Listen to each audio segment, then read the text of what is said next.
तो hi guys, हम बात कर रहे हैं फाइनेंशियल स्टेटमेंट के दूसरे चैप्टर की, जिसका नाम है फाइनेंशियल स्टेटमेंट विद एडजस्टमेंट। तो इस चैप्टर में ऐसा कुछ भी खास नहीं है। इसमें जो खास है बिल्कुल बस जो एडजस्टमेंट होती हैं वही होती है। बाकी same to same previous chapter जैसा ही है, जिसके अंदर हमें ट्रेडिंग अकाउंट बनाना है, P&L अकाउंट बनाना है और बैलेंस शीट बनानी है। ठीक है, उसके अलावा इसमें नथिंग एल्स। तो जो एडजस्टमेंट होती है उसी में बच्चों को बहुत प्रॉब्लम आती है। मेरे एक बच्चे की स्पेशल डिमांड पे मैं ये वीडियो बना रहा हूँ। कह रहा था कि भैया बहुत प्रॉब्लम आ रही है मेरे को एडजस्टमेंट में, तो देखिए हम एडजस्टमेंट को कैसे सॉल्व करते हैं। अगर आपने ये एडजस्टमेंट सारी याद कर ली, पढ़ ली, समझ ली, किसी भी तरह से जो करना है आपको कर लो, तो आपको फिर कोई दिक्कत ही नहीं आने की पूरे चैप्टर में। तो जितनी भी एडजस्टमेंट है सारी तो मैंने कवर कर ली है, 2-4 जो बची हैं वो थोड़ी सी और आगे कवर करेंगे। तो जो लिखी है पहले हम उनकी बात कर लेते हैं। तो जो सबसे पहली है वो है इंटरेस्ट ऑन कैपिटल। कैपिटल क्या होता है हमारे लिए? कैपिटल बिजनेस, हमें बिजनेस की तरह सोचना है। तो कैपिटल बिजनेस के लिए लॉस होता है। क्यों लॉस होता है? क्योंकि वो दिया है उसके प्रोपराइटर ने, और प्रोपराइटर जब पैसा दे रहा है तो हमें उसके इंटरेस्ट देना पड़ेगा। तो मान लिया एज ए एक्सपेंस हो गया। अब एक्सपेंस हो गया तो वो जाएगा डेबिट साइड। बताया था ना, डेबिट साइड सारे एक्सपेंस आते हैं, P&L से डेबिट में डाल देंगे इसीलिए। और साथ में कैपिटल में इसको बैलेंस शीट में ऐड भी करके दिखाएंगे। तो हर एडजस्टमेंट 2 जगह जाएगी, ये बात याद रखिएगा। जैसे क्लोजिंग स्टॉक भी अगर बाहर आता है ट्रायल बैलेंस के, तो वो 2 जगह जाता है। ठीक है ना, वो एसेट साइड भी जाएगा और वो ट्रेडिंग के क्रेडिट में भी जाएगा। Interest on drawings. ड्राइंग क्या है हमारे लिए? ड्राइंग एक तरीके से हमारे लिए फ़ायदा है, क्योंकि जो प्रोपराइटर है उसने कंपनी का कुछ पैसा, कोई सामान, कोई भी चीज़ वो अपने पर्सनल यूज़ के लिए इस्तेमाल करिए, तो उसे ड्राइंग्स बोलते हैं। और उस पर अगर इंटरेस्ट देना हो तो प्रोपराइटर हमें देगा। अब हमें देगा और इनकम है हमारे लिए, तो वो क्रेडिट साइड जाएगी P&L के, ऑब्वियस है। ठीक है, और उसको डिडक्ट कर देंगे कैपिटल से, कैपिटल में से माइनस हो जाएगी। फिर है इंटरेस्ट पेबल ऑन लोन। अब हमने लोन ले रखा है, ठीक है, उस पर हमें इंटरेस्ट देना पड़ेगा। तो क्या हो गया, अगर हमने किसी से पैसा ले रखा है, उससे पैसा दे रहे हैं, तो हमारे लिए एक्सपेंस हो गया, तो debit side of P&L account. खर्चा है ना, तो डेबिट साइड आएगा। और लोन में इसको ऐड कर देंगे बैलेंस शीट के अंदर। बैलेंस शीट में लायबिलिटीज़ में जाएंगे, लायबिलिटीज़ से लोन में जाएंगे। कौन सी लायबिलिटीज़? Long term liabilities. अगला है commission payable to manager. Manager को हमने कमीशन दी, तो वो कहाँ आएगा? अब मैनेजर है, कोई भी है, हम किसी को इनकम पे कर रहे हैं, सैलरी दे रहे हैं, वेजेस दे रहे हैं, तो डेबिट साइड तो आएगा। अब मैनेजर होगा, ऑफिस का होगा, फैक्ट्री का तो होगा नहीं। तो ऑफिस का है तो P&L अकाउंट, डेबिट साइड में P&L अकाउंट में डाल देंगे। और ये साथ में लायबिलिटी साइड में भी शो होगा, इसको किसी से माइनस नहीं करना, लायबिलिटी साइड में अलग से लिखना पड़ेगा। क्या? Commission payable to manager. अगली एडजस्टमेंट है goods taken by the proprietor for personal use, जिसको हम ड्राइंग्स बोलते हैं। ठीक है ना, ड्राइंग्स में क्या होता है? ड्राइंग्स में से जो अमाउंट है हम परचेजेस में से जाके माइनस कर देते हैं। कब? जब वो गुड्स लेके जा रहा हो अपने साथ, गुड्स उसको लेके जाना है। अगर वो कैश में ड्राइंग कर रहा है तो फिर कोई दिक्कत नहीं है, पर अगर गुड्स लेके जा रहा है तो ट्रेडिंग अकाउंट में जाके परचेज में से लेस करेंगे। जैसे परचेज में से परचेज रिटर्न लेस करते हैं या रिटर्न आउटवर्ड माइनस करते हैं, तो उसी तरह से यहाँ भी माइनस होगा।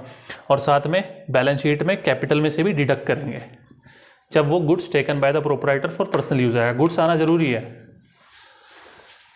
अगला है goods given as charity as a free sample. या तो हमने दान में दे दिए या फ्री में बंटवा दिए। फ्री में कब बंटवाते हैं? जब हम कोई नया प्रोडक्ट बनाते हैं।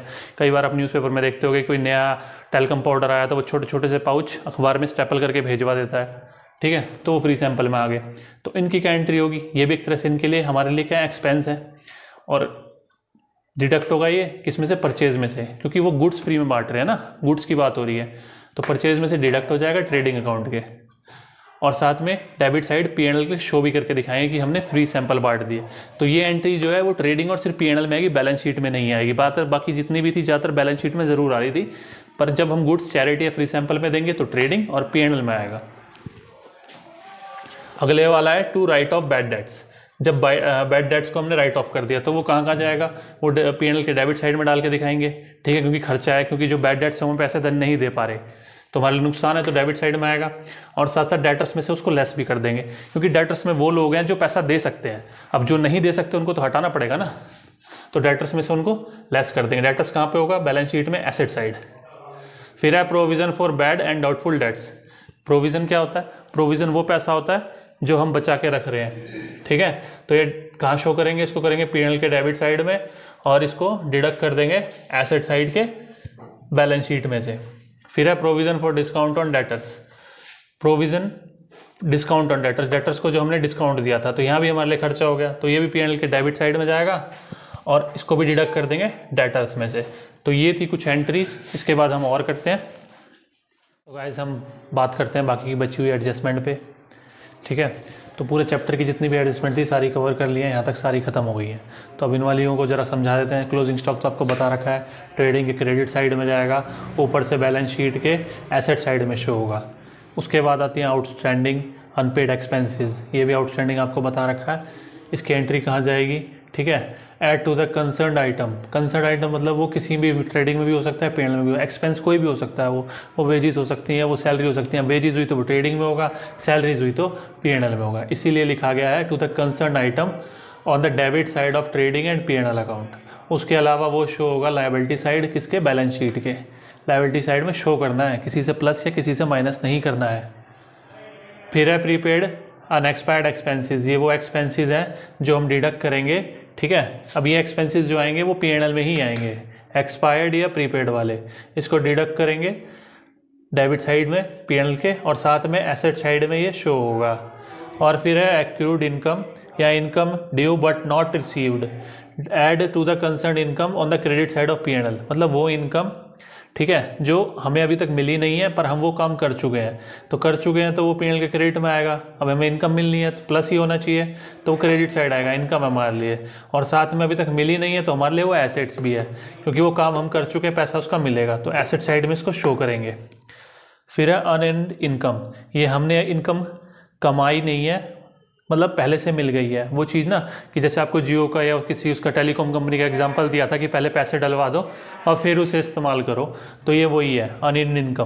तो इसको डिडक्ट करेंगे, ठीक है, P&L के क्रेडिट साइड में जाके, और इसको लायबिलिटी साइड में शो करेंगे। उसके अलावा जो है वो है डेप्रिसिएशन।